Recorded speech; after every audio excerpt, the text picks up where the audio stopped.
What's up, everybody? Welcome to the show. I'm Bob Walters. This is Brett Grosso right next to me. We have a new Pope, Brett. We came on for the Pope. We were going to come on and talk Knicks, but it turns out the Pope is a Knicks fan because he's a Nova guy. Yeah. Well, you got the thing up wrong. We got 1VX, so it's XV1. Oh, I do have one. What is it? X, what is it? XV1. XV1. For Pope Leo, and it says Pop. It's even better. It says Pop Leo. Pop Leo the 14th.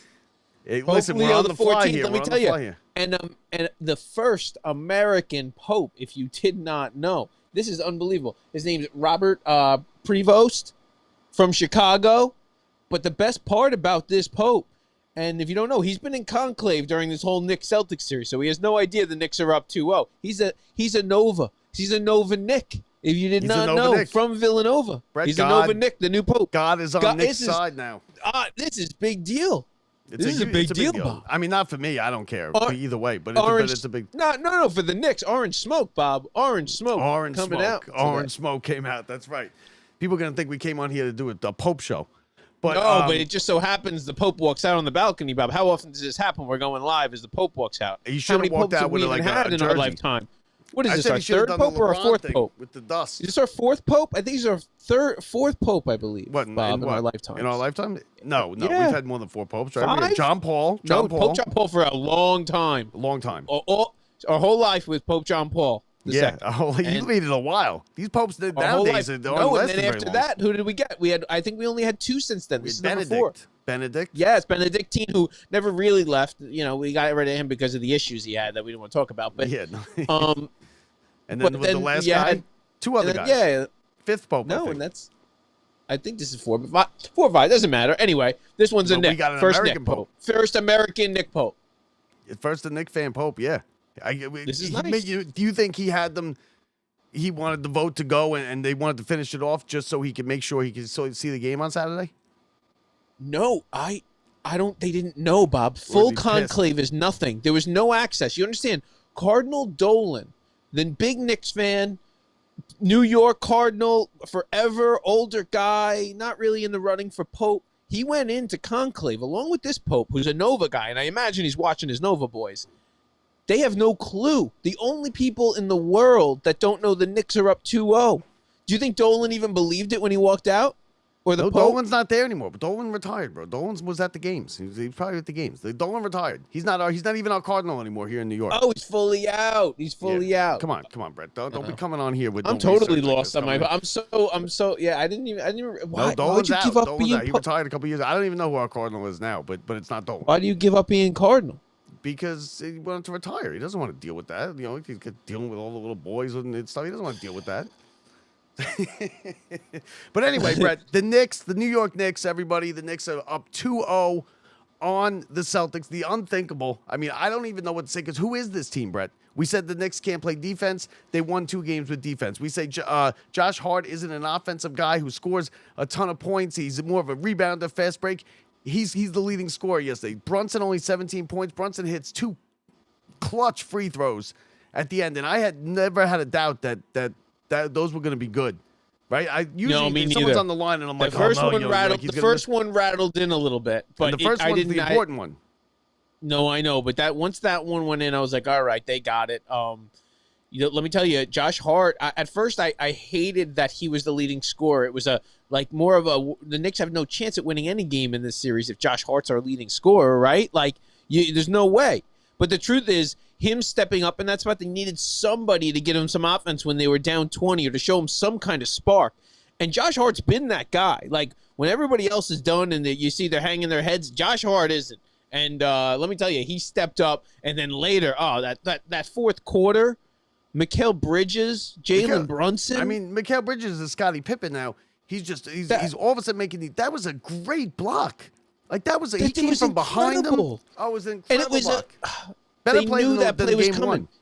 It was the same play that was coming. That it was honestly Tatum was the reason. And first of all, they didn't call timeout. And we'll get to that in a little bit. I can live with that. I don't. If I'm a Celtics fan, I'm not upset about that. You want to catch the Knicks off guard. You want to call timeout. I'm okay with that. And the play before, Tatum had run down the court and just dunked it over the Knicks. And they thought that's what was going to happen this time, but he took it down with no pace. And he took it down so slow, and he's at the top of the key. and he goes and Mitchell Robinson, which they are talking about. At first, I was like, man, he's not getting on him enough. And what he was doing was he was forcing him to his left because they wanted him to force him into OG and Mikal Bridges territory, which is like the death zone for anybody heading over there. And once he got over there, he wasn't trying to take a shot. He then just tried to dish it out. But Mikal Bridges comes off his guy, and what a block to stop it from having any chance. A great block. I was very scared that Jaylen Brown would have put that ball in the hoop. I think if he gets that ball, he nails it with no time left. Now, the Knicks, listen, the Celtics are, and I was coming at it going into yesterday that the Celtics would probably straighten it out. They'd blow it out after they're missing 45 shots, 45 3-pointers, right? And how could they do that again? They basically had the same game because they were running the Knicks out of the gym in the first half. They were up 16, and then the Knicks cut it to about 9 going into the half, and then in the third quarter, again, they ballooned the lead back up to 20, and they had it at 20 with 2 minutes left in the third quarter. Yeah, and the Knicks coming back, I mean, to come back from down 20, 2 straight games against the defending champs, there's something off. Now, I don't think this series is over yet. I think the Knicks have to win game. I think you want to win game 3, right? How do you shoot in 2 games 25 out of 100 from 3? And that's like, that's insane. 25%. And honestly, the Knicks, they haven't taken that many shots, but they're not too far off. The Knicks need to start playing well offensively. This isn't the Knicks playing at their best and the Celtics playing at their worst, and the Knicks are squeaking by. This is the Knicks are not playing very well offensively. This has been a defensive runs. Have you ever seen defensive runs in basketball? Those weren't even offensive. They were defensive runs. Yeah, but here's what I think. And the Celtics, the Celtics, they obviously aren't hitting threes, right? They're obviously ice cold. They can't hit them. In the first half of that game last night, they were playing in the paint.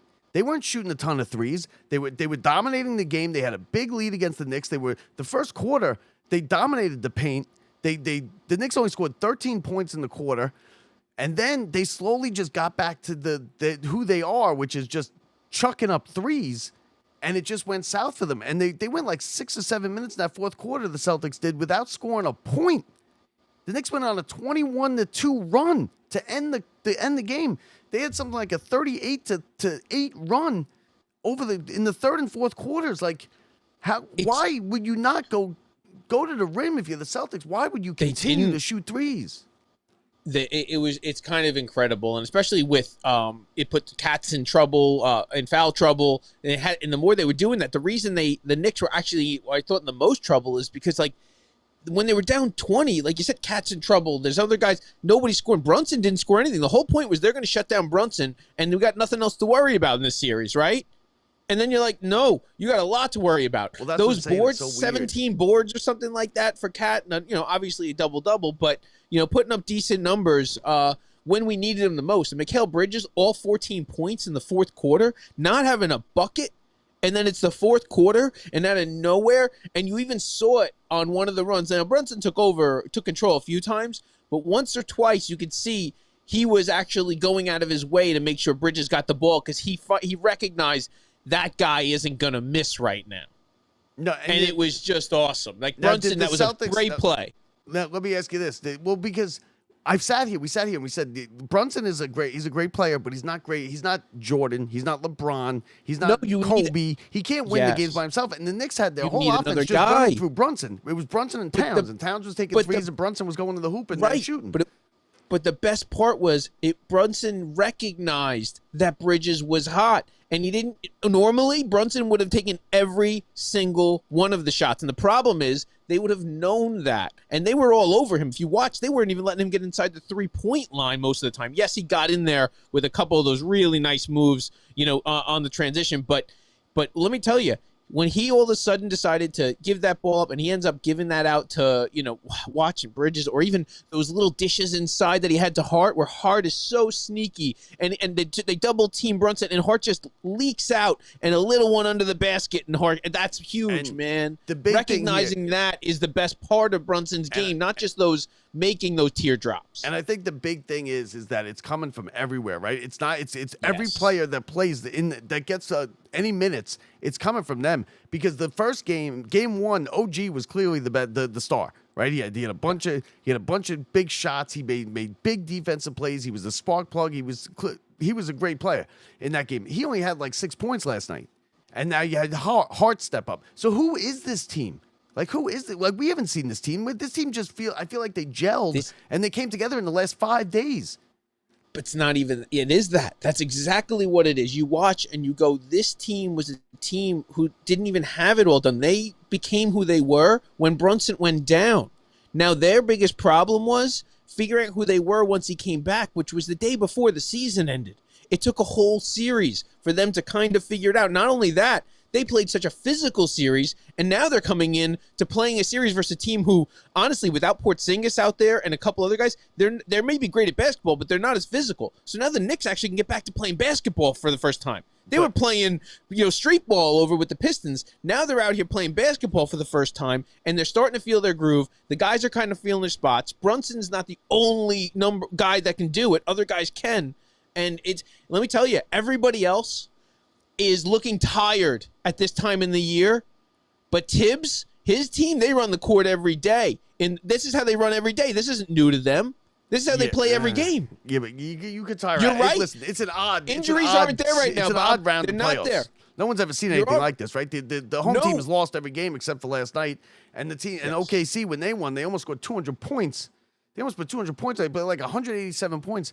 So we'll see. Now, listen, this is also a Knicks team that just last week lost 2 home games to the Pistons. So I think they figured out. Let me tell you, that was a physical series. This series is not physical like that for the Knicks. They are having a little trouble getting inside. But let me tell you, if Porzingis keeps continuing not playing, which he only played 25 minutes so far in the series, clearly there's something wrong with him. He was sick for weeks this season, very, very sick, and he has not recovered. And he's saying now, I don't feel right. He doesn't feel right. He has no energy, and he looks tired out there. He's missing shots. That is not the normal guy. So the Knicks have them on the ropes. The Knicks, they have to win Game 3. This is now you're now expected, or it likely, we think you're going to win the series. No longer what a nice story to win a couple games. Now, what about the fact that if you're the Celtics, right? They're better than the Knicks. We can sit here, and the Knicks fans can sit here and scream and yell about how great they played and everything. But they took them. They won these games by the skin of their teeth. Both games 1 and games 2, right? The Celtics had 20-point leads in both games, so they could get up 20 on them. They're just blowing the leads. The Celtics really, you can argue that they've almost played better. I mean, the Knicks never had separation like that. The Knicks got their first lead in the last 2 minutes of the game last night. So you can argue that the Celtics are right there. They just got to learn how to hold the lead. They are 100% right there. You watch the Knicks had a lot of things had to go right the Knicks way, and part of that is, what do you think it is more? I mean, it's the players. You watch Tatum, absolutely vanishing, and that's just tough to watch. And but you look, is it the coach? Is it Mazzulla? Do you look at Joe Mazzulla and go, what? How can a coach with that roster give up 2 20-point leads, or is it straight on the players? Killing him up there this week. Today. I guess, but I'm not hearing enough about him. One, I'm not hearing enough about how great, and we are a little bit in New York, but how great the Knicks were, and more of the Celtics collapse you're hearing about in the media. I watched a lot of it this morning. Did the Knicks win or did the Celtics lose? I'm sorry, the Knicks defense won this game. They are the same reason the Knicks offense was not winning them this game, and at some point their defense took over and won them this game. Yes, they got some timely offense from the right guys, but it was the defense, and if you watched, it was just relentless at a point where all hope was lost in that game. That's the type of game where you go, you know what? Let's not waste all our energy. That's where we were pretty close to, a couple points away. When you hit like 30 points in the third quarter, which we were at 20. When you hit 25 and you go, oh, man, you kind of go, are we going to put in max effort? Pull it back. Say, we'll figure out what's not going to happen tonight. Josh Hart wouldn't let that happen. Mikal Bridges didn't let that happen. OG didn't let that happen. It wasn't Brunson time. And he's, trying. He took it back because he needed to play a little more in the series. He's the one guy you got to be worried about with the injuries and stuff. But let me tell you, that team didn't give up. And now we learned we're never going to give up. And we can win in your house. And now let's bring it to MSG. We're up 2-0. Do you know what the crowd is going to be be like on Saturday afternoon up 2-0 at MSG? It's going to be crazy, Bob. The watch parties have been bigger than any regular season game right now. In the streets, in the stadium. It's absolutely wild. Yeah, People in they're Boston. wild. No, don't say that, though. They're wild everywhere. No, those watch parties are always. no, Fill the lower once, bowl. It was $10 to get in.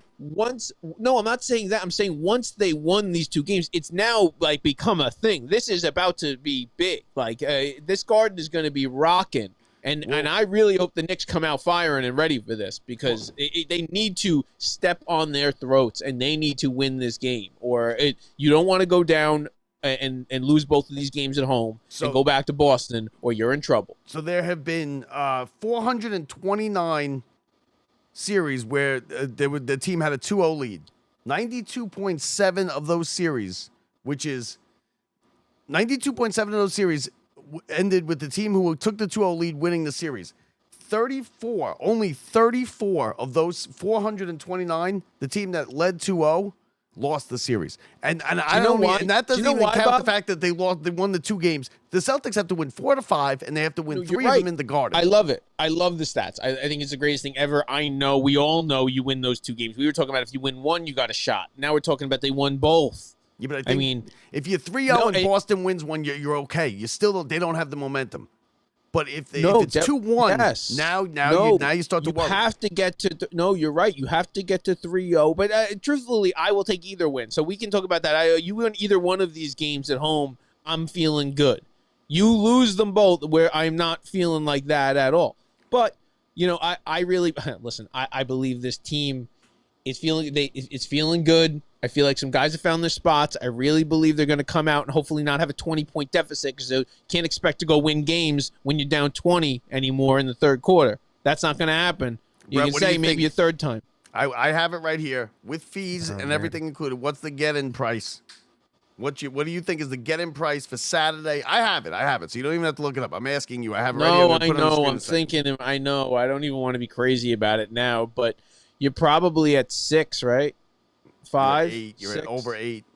You're at 8. No, that's standing room. Standing room 891. That's hype day. Today's hype day. This is the most hype any Knicks fan has been probably in their lifetime. If you're like under the age of 50, these 3 seats right here, these 3 sets of tickets are the cheapest tickets to get in the building. You got section 418. You can see the picture from there. You're in the back in the end zone, all the way back behind the net, way up in the blue seats.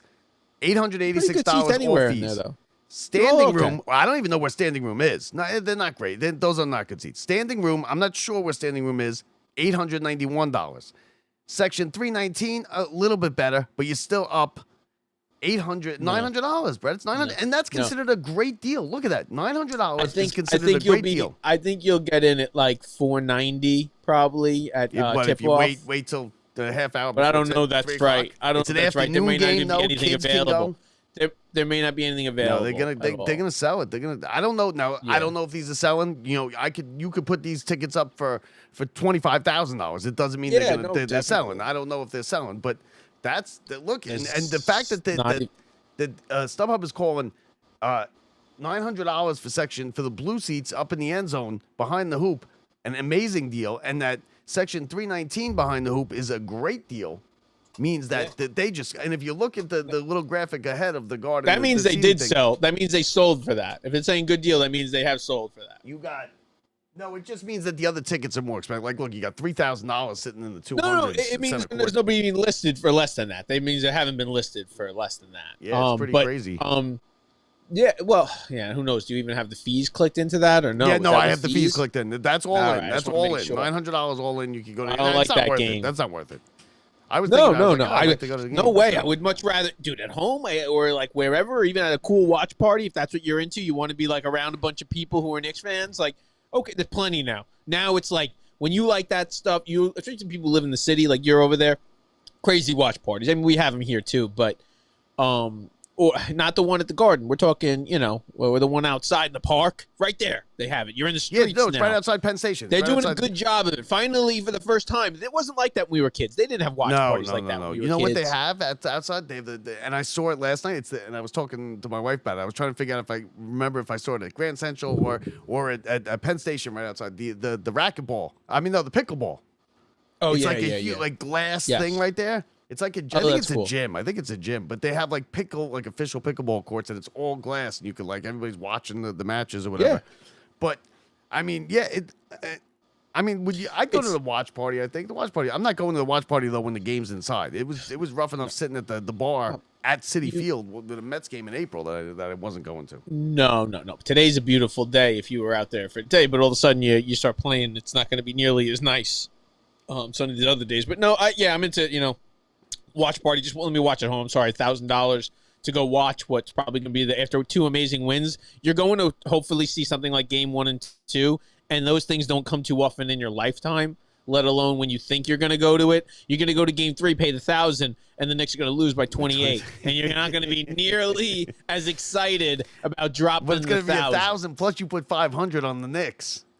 So it's going to be like 1,500. Yeah, you're going to be in all kinds of debt. Oh, and I don't even know what Dolan's playoff rate is, but it's like $50 for a drink, I'm sure. Well, I'm sure you know what the watch parties are a smart move too. $10 to get in. They turn the screen on and they sell the concessions at the same price. You know they're the same price.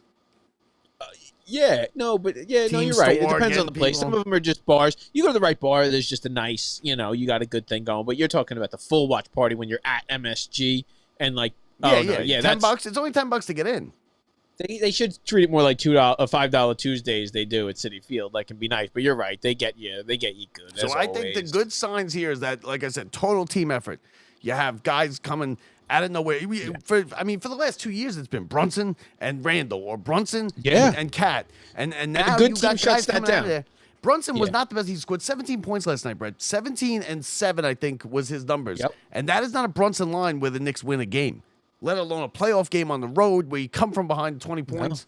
That's something's going on here with these Knicks. Something's going on. Well, it's they have the guys. They just need to recognize who's got the hot hand tonight. And once they do, and it's almost like having the Mets lineup where you go, listen, not everybody's going to hit a home run, but all you need to do is either Alonso or Soto or Lindor or Vientos, need to hit a homer tonight have a good day. You don't need everybody to hit every night. But when you know Brunson's always going to be there for you, and he's always going to have his he's not a me decent guy. day.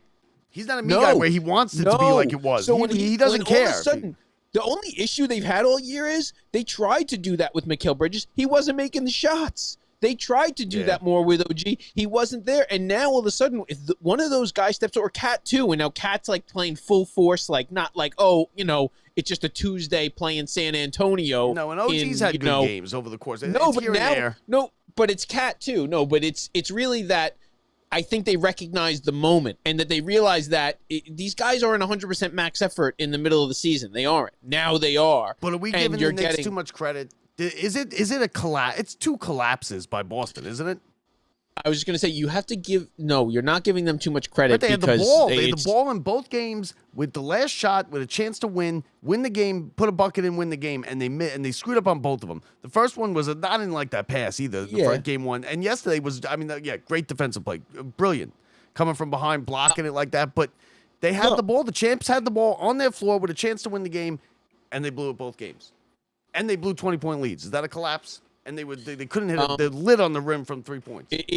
There has to be a collapse, because if they weren't dumb and someone, one of the assistant coaches or someone just got in Missoula's ear and said, listen, tell them you make a play where they're going to the hoop and at least get a couple free throws. That's what almost killed the Knicks in game 1, was that Boston made all their free throws and the Knicks missed a ton of them. And that's what they didn't get. If we had a couple more free throws and when they were up 20 and they just maintained that lead a little bit longer, it was over. The game was over. That's the mind-boggling thing to me. The first quarter they were going to the hoop and it was working. Which team is showing up, Bob? The team that is down 20 in the first half, that can't make a bucket, that can't play defense? Or is it the team in the second half that plays the best defense you've ever seen and has got guys on the wing just nailing threes like it's no big deal? There's two different teams going on. So you're right. Let me tell you, Bob, they're both. They're both. They're not. Their offense hasn't clicked. The reason why it's the first time it's ever happened in NBA history, right? There's a reason, because it doesn't happen. You can't get away with that playing like this. This is just like living on the edge. Talking about living on the edge. Do you know what cures ailing shooters? Home games. coming back from the Knicks road. just lost 2 home games to the Pistons last week. They are at an all-time confidence high right now, Bob. This is a different team that's coming in here right now. Just saying, we just took 2 from the best team in basketball. But that's what I'm saying. On the road. The defending champs in Boston. But aren't the Celtics sitting there going, we can get up 20 on these guys? No problem. It's not even a big effort to get up 20. Get up 20. We just can't hold it. We can't finish it. No, I think that now they're going, we did it, we couldn't hold it, and I don't think we're ever going to go up 20 on them again. I don't know about That's that. what's I think they're like, this is easy. And I don't think they're thinking that, but I think the Knicks are thinking that, saying, no, we're never going to let them go up 20 again, and we're always going to be in these games. And guess what? We only got to take 2 out of the next 4. But and the we just got Celtics to win. are better, We win. right? Yeah, you're right. Listen, the Celtics dug themselves a monumental hole here. They have to win 4 to 5, and 3 of them at the Garden. The Celtics were the better team, and they lost the 2 games. So I don't care if the Celtics are better. The Celtics are going to be the better team who loses this series, and they're going to move on to the Knicks to go play in whether it be the Pacers or whether it be the Cavs. And I'm not trying to get ahead of it, but they need to win Game 3, and they need to close this out early. I think the Celtics are stubborn. You know why? Because I think they went away from the 3. No, they went away from the 3, and they were driving to the paint. They were beating the Knicks, right? They were beating the Knicks, and then I think in the back of their head they said, you know what? We won a championship by shooting threes, by chucking up threes. We were the number 2 seed by chucking up threes, and they slowly regressed back into that team in the second half, and they went 8 minutes, 6 minutes, giving up 21-2 runs. If you're not hitting your shots, there were nights where and they just happened to have them 2 days in a row, and now they buried themselves because now, like I said, you got to win 4 to 5, and you got to win 3 at Madison Square Garden, and I don't know if or at least 2 at Madison Square Garden. I can't. The Knicks might have a bad game. You can't go back there 2-2. You go back there 2-2, you're dead. Yeah, no. All momentum is. Let me tell you, you have them on the ropes. You have to give them the knockout punch. You cannot come out flat. You cannot go down 20. You need to make it where the Knicks. Let me tell you, this offense actually clicks a little bit in the first half, and Brunson is who Brunson is, and if Bridges looks anything like he did in the fourth quarter, and if Cat can stay out of foul trouble, and OG, man, you watch him when he gets the ball in transition. Their biggest trouble is they have the worst ball handling skills I've ever seen when they try and get it inside. It's not just Mitchell Robinson; it's everybody. So I think if they can clean it up, those turnovers nearly made it where they couldn't come back. That first half, the number of turnovers, they almost could not come back. So they cannot do that again, Bob. They're never going to come back from the way they did in Game 1 and 2 again. They need to actually win the basketball game. Listen, we're all sitting here. Great defense, Knicks defense, just to play devil's advocate. If the Celtics hit that shot yesterday, we're killing the Knicks. Terrible defense. They let Tatum go from coast to coast and dunk the ball without even. They basically just parted the seas. I wasn't happy about terrible defense. I thought Tatum was winning that game when he had the ball. And Mitchell Robinson pushed him to the left. I didn't think he was going to keep driving. He went right in, he dunked the ball. I thought he was going to take. Thought about stepping in front of him. But on the final possession, I didn't believe that he was going to keep driving that ball in. I thought he was going to take that little shot from the elbow. And I really thought he was going to take it from just on the edge of the foul line. And he sinks that shot not out of 10. And he had him, and he beats the Knicks right there. But he decides to keep and then driving. We're killing the Knicks for that possession before because nobody even stepped in front of him. That was terrible defense. And then even then, with that possession, you have the option now to hold to the final shot. You could have held for the final shot there. Could they? Yeah, yes, not even close. It wasn't. It was like but you know what it was? Left. You can't pass that up. The Knicks just gave him. I liked it. Like what they they entirely gave it to him. That was scary. You got a free dunk. You got a free dunk to lead with 10 seconds to go or 15 seconds to go in the game. You got to take it. And the Celtics too, they were fouling Mitchell Robinson way early. Put the Knicks in the bonus. Put the Knicks in the bonus. Tibbs made a nice little play there. Yeah, he just brings OG in. They tried to, and Tibbs said, "Hold on, let's foul him again." And that played in the Knicks' favor towards the end of that game. They win the bonus. Yes, very much so. It was that was the one little play where I was surprised. Like Tibbs was like, "If you're going to let me do that, okay, no problem. I'm going to put him back out there, foul Mitchell Robinson again, and then we'll take him out after the next one." Now you're in the double ball. All right, cool. So, let me tell you, they needed all the things to go their way. They needed guys who haven't stepped up all year to step up. And, you can say whatever you want about 5 picks going over New Jersey for Mikal Bridges. They brought Mikal Bridges in for one reason, to beat the Celtics. Nobody else. They didn't feel like they could defend the Celtics, and now they feel like they can. It's paid off for them. The rest doesn't matter. What matters is winning 2 more games in this series, and you're going to watch this Knicks team go to the Eastern Conference Finals, which hasn't happened in, 20-something years, right, Bob? 30. These are the two biggest chances. So now, a couple weeks ago, Brett, I talked about it. I was in Starbucks, and there was this guy painting pictures, right? And it said a homeless man, homeless artist. So I went up, and I looked, and he's painting sports guys. So we got this. This is one of them. We got a bunch of Mets ones, too, that I bought from him. And his name is Michael Bailey. He's a homeless guy. You could, if you want to. Do we have his credentials? We have his stuff. You have his stuff there, right? I have all his stuff, so we'll post it. This is the next one. We're going to be giving this one away. Whereabouts is he? Where did you see him? I saw him at Starbucks, Queens Plaza. Okay. He's good, bro. He's good. He's good. I can't believe he's Knicks homeless. Ones. You had some Mets ones I saw, right? Yeah, I got a bunch of Mets ones. I bought them all. I was like, I'm buying these. How much you want for everybody buying them? He's like, yeah, it was like $20,000 or something a picture. I paid. It was, but look at that. Look, I think that's pretty good. No, so we're gonna give that away. We're gonna put a post up. Keep an eye out. We're gonna put a post up later.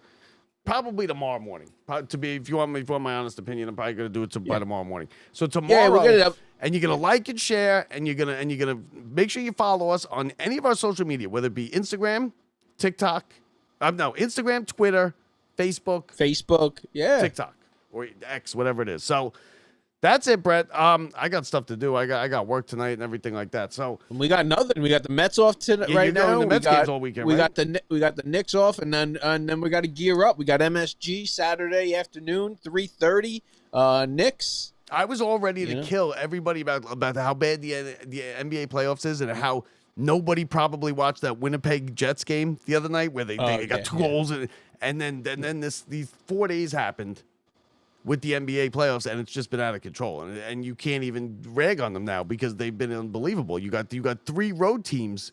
You got 3 higher seeds heading on the road down 0-2.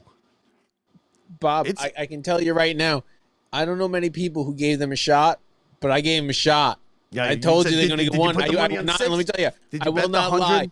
Did you bet the 100? I bet the money line in game 1 and 1. No, you didn't bet on 6? Because it's looking like 6. I mean, it might be 5, but no. And I was a little. You know what? I'm going to be honest with you. I was a little disappointed because I thought those odds would be so much higher because the Knicks had no shot. Yeah, but you would have taken over $1,000 home, right? If they win in 6, you put $100 on it. I think it was about $1,000. It was something like that. Yeah, okay. No, definitely, no. But I took a money line game 1. With the Mets too, I think I won some decent money. But listen, I knew right after game 1, I was like, I wish I made that one. But yeah, that's how it goes, right? All right. So keep an eye out for the post tomorrow. We'll get it for you. We'll do some more Knicks. Brett, you got anything else to add? Yeah, don't worry. How about the Pope? Congratulations to the American Pope. Yeah, we kind of started with that. We started with the Pope. But congrats to Pope Leo the 14th. Right, you start out of Chicago, Villanova boy. He now gets to go watch his Villanova Knicks. Orange smoke. Yeah. He's going to anoint the Knicks, the winners over the Celtics, hopefully. There's going to be a lot of John 3:16 signs. A lot of John 3:16 signs this weekend in the Garden. So that does it for us, everybody. Thank you for watching. Thank you for listening. If you enjoyed it, make sure you subscribe. You follow us wherever you are. You can catch us on our website, lockedupsports.net, lockedupsports.net, on YouTube, anywhere, all social media. Give us a shot. We're funny. We're good. We know what we're talking about, Brad. We know what we're talking about, and we're friends with the Pope. Give away stuff, too. We give you stuff away. You just follow, subscribe, Who gives away art? It's culture, Brett. It's culture. This is it. This guy. Yeah, listen. Let's get him off the streets. For Brett Grasso, I'm Bob Walters from the Brian Gunzel Studios. See ya.